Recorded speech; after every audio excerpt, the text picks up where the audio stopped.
आत्मीय भाइयों एवं बहनों, आपको पुस्तक मंदिर जन जागरण के केंद्र बने। लेखक पंडित श्री राम शर्मा आचार्य, पृष्ठ 23 से पढ़कर सुनाते हैं। सुधार की नितांत आवश्यकता। साथियों, यह थोड़े से सुझाव हैं जो पिछली पंक्तियों में व्यक्त किए गए हैं। जहां ऐसी सुविधा हो वहां उस प्रकार की योजना व्यवस्था बनाई जा सकती है। मूल बात इतनी ही ध्यान रखने की है कि चारित्रिक, भावनात्मक, बौद्धिक, सामाजिक विकास के लिए मंदिरों की इमारत, पूंजी एवं जनशक्ति को निरर्थक न पड़ा रहने दिया जाए। निरर्थकता से क्षरण और विकृत पैदा होती है। जहाँ गतिशीलता है वहाँ जीवन है। धार्मिकता को जीवित रखना हो तो मंदिरों को भी जीवित ही रखना चाहिए। जहाँ ऐसी गतिशीलता होगी वहाँ सशक्तता बनी रहेगी। सशक्तता के आगे सबको सिर झुकाना पड़ता है। यदि मंदिरों के द्वारा लोक सेवा की प्रवृत्ति को बढ़ाया जाता रहे तो उससे उनका गौरव ही बढ़ेगा। हमको यह बहुत अच्छी तरह समझ लेना चाहिए कि मंदिर एक सार्वजनिक संस्था के समान है और उनका उपयोग अनिवार्य रूप से जन कल्याण की दृष्टि से किया जाना चाहिए। वर्तमान समय में जितने मंदिर हमारे देखने में आते हैं उनका निर्माण प्रायः 1000 साल के भीतर ही हुआ है। उससे प्राचीन मंदिरों को या तो विदेशी आक्रमणकारियों, विशेषतः मुसलमानों ने ही तोड़ डाला, या वे काल क्रम से जीर्ण शीर्ण होकर स्वयं टूट फूट गए। राम और कृष्ण के मंदिर तो अभी 400-500 वर्ष के भीतर वैष्णव संप्रदाय होने पर बनाए गए। शिव के मंदिर अवश्य कुछ प्राचीन हैं, पर उत्तर भारत में शायद ही कोई मंदिर 1000-1500 साल से अधिक प्राचीन हो। भारतवर्ष की जलवायु में इतने दिनों तक अवश्य ही मजबूत इमारतें भी जीर्ण शीर्ण हो जाती हैं। इसलिए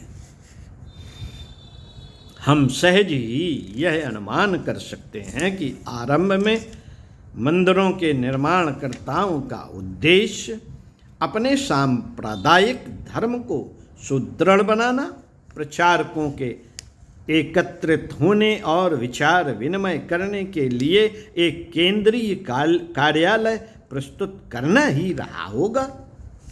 हम यह भी जानते हैं कि ऐतिहासिक काल में गत 2500 वर्ष के भीतर भारत में सर्वप्रथम बौद्ध विहार ही बनाए गए थे।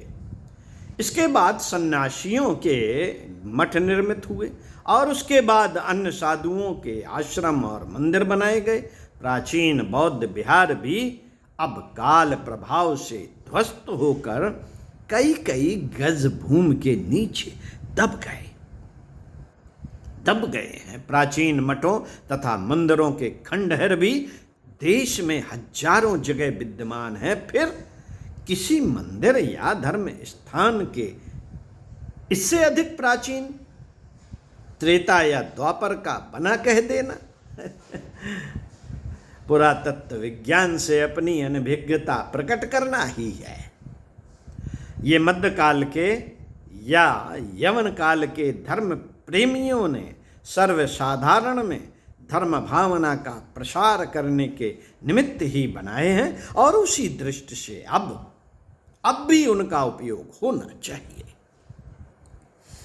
इस समय देश में जो मंदिर हैं वे तो प्रायः 100, 200, 300 वर्ष के भीतर के ही हैं। उनके निर्माणकर्ताओं ने स्वयं अन्य कार्यों में संलग्न रहने के कारण उनकी प्रबंध व्यवस्था परोपकारी वृत्ति के धर्म सेवा करने वालों के सुपुर्द कर दी। कालक्रम से निर्माता गणों का अंत हो गया। और मंदिर अधिकांश में व्यवस्थापकों, महंत, पुजारी आदि के अधिकार में आ गए, पर वे वास्तविक रूप में सार्वजनिक संस्था ही हैं और उसी संस्था की दृष्टि से उनका उपयोग किया जाना उचित है।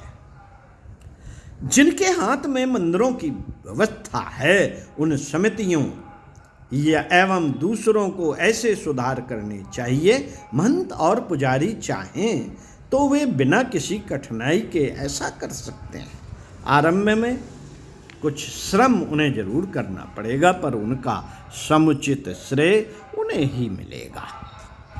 मंदिर के साथ साथ उनका भी गौरव बढ़ेगा। यह सोचना ठीक नहीं कि कोई लोग आने जाने लगेंगे तो संभव है कि मंदिर की आमदनी ही उनसे छिन जाए। सेवा भाव से जड़ें जमती हैं, कटती नहीं। यह विश्वास रखना चाहिए, मंदिर का सदुपयोग होने लगना, उनमें रचनात्मक प्रवृत्तियों का शुभारंभ होना भारतीय धर्म एवं राष्ट्र के लिए एक बड़ा ही आशाजनक सौभाग्य होगा। इसके लिए हम सबको भरसक प्रयत्न करना चाहिए। ओम शांति। पुस्तक का समापन। मंदिर जन जागरण के केंद्र बने। कुछ मनन कीजिए, चिंतन कीजिए और अपने अधिकार क्षेत्रों का प्रयोग करके अपने आसपास के मंदिरों में कुछ रचनात्मक प्रवृत्तियां चलाइए। ओम शांति शांति।